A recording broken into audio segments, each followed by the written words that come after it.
जखन ही रामा जनम लेल ईश्वर दहिन भेल है।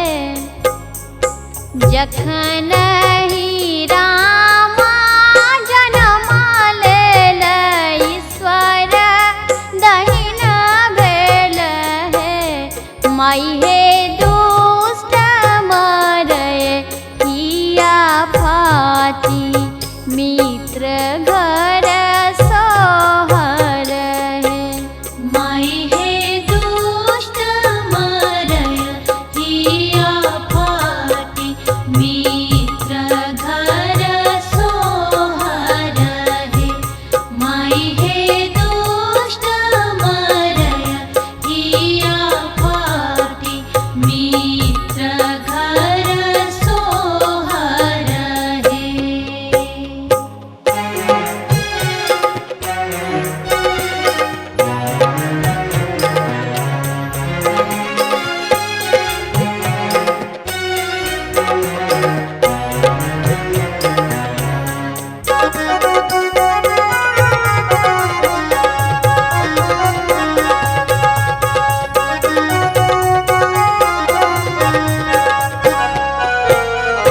कथी पैसी कौशल्या नहेली किए दीप देलनी है। कथी पैसी कौशल्या नहेली किए दीप देलनी है। माई हे कौन व्रत सीता कैलनी पुत्र फल पावल है।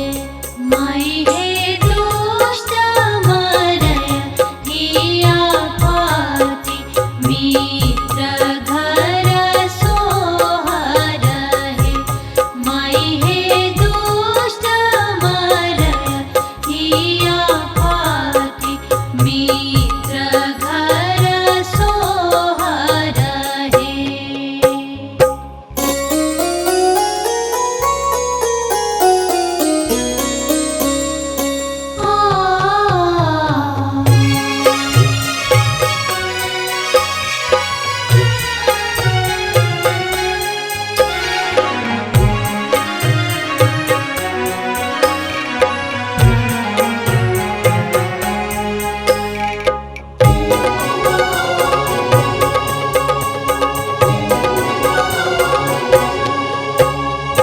गंगा पैसी कौशल्या नहेली तुलसी दीप देलनी है। गंगा पैसी कौशल्या नहेली तुलसी दीप देलनी है। माई हे व्रत कयल दीनानाथ पुत्र फल पावल है। माई हे दुष्ट मरय हिया फाटी मित्र घर सोहर है। जखन ही रामा जनम लेल ईश्वर दहिन भेल है।